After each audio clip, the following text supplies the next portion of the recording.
Hello, good day. I am back again.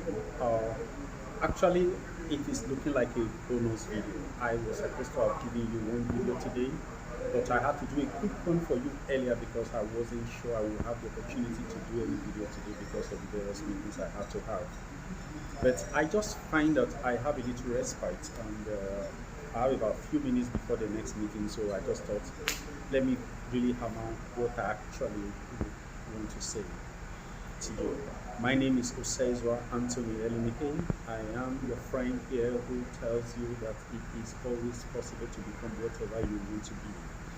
And I have never told you about liking my videos before or subscribing to my channel, but actually it will be a good option if you do that. But if you don't do that, not a problem at all, but just enjoy what I'm giving you and make sure you work with it. That is where my joy will be if you actually become what you have dreamed to become in life. Now, why do people, in spite of all the efforts they make to become successful, to become grounded in their person, do not succeed? Okay, it is very simple. One, they have not been able to erase the footprints of their past lifestyles that generated the emotions, okay, that generated the thoughts, which generated the emotion that helped to create the reality that they are currently living.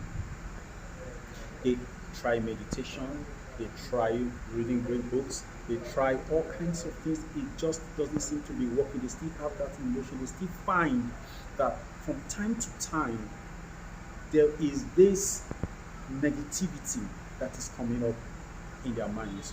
Why? Why are they not able to cure it? It is very simple.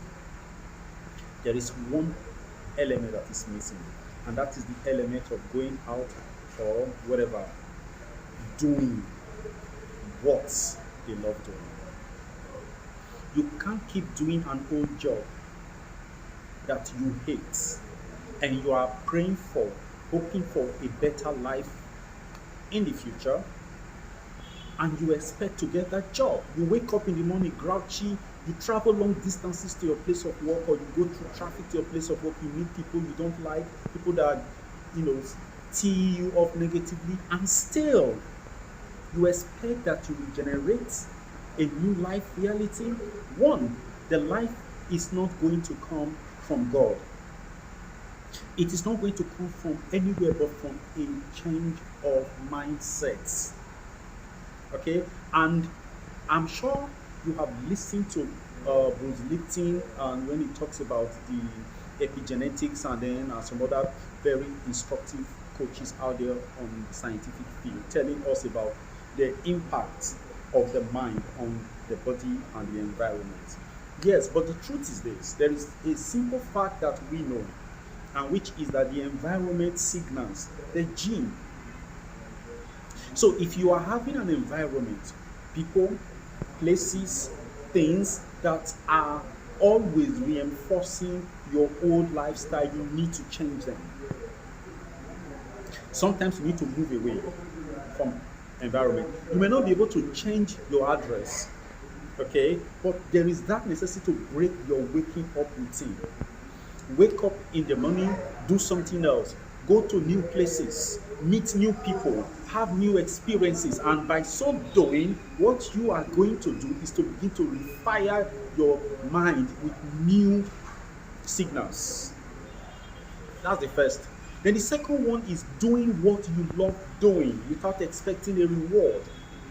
You see, when you do the things you love to do, not the things you have to do, but the things you genuinely love to do, helping people, for instance, giving free tutorials, giving free lectures, teaching people, helping society, that is another way to develop.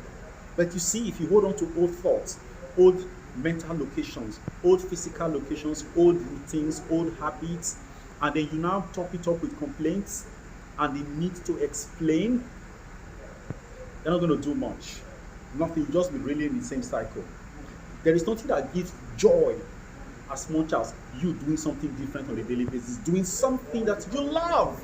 to do, especially when you sit to meditate and you do day one, day two, day three, day four, day five, everything's looking great. Then by day six, seven, eight, find out that you are struggling. Why are you struggling?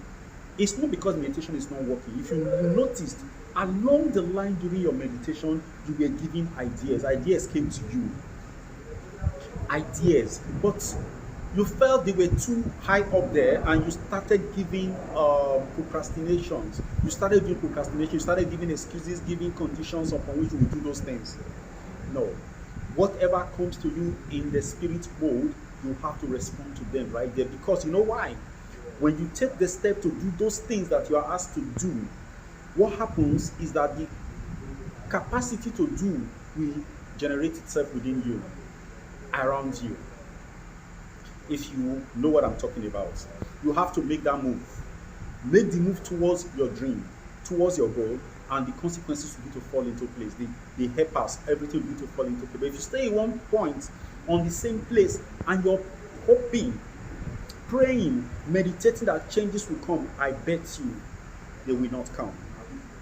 Because the purpose of meditation is for you to cut out from your external environment, for your external, signals, shut your senses out of them, and then focus on the internal. When you focus on the internal vistas, you have new revelations, you have new possibilities thrown at you. You will now have to learn the new habits, the new way of doing on the inside. So such actions are actually actions of beingness, because it is directed at recreating the ideal you, which is already inside. And I'm sure if you sat down, you are able to imagine the kind of person you want to be, the kind of looks you want to have. They are all there within you. You have to bring them out. But you know what? That magnetism that brings the right things to you is what you need to build up. And that is the feeling that comes from doing what you love and nothing more than that. Yes, I remain Osezwa, and I hope this works for you. Taking action is actually the key. That's what we just talked about. Taking action that recreates your dream reality is just within you. All things are possible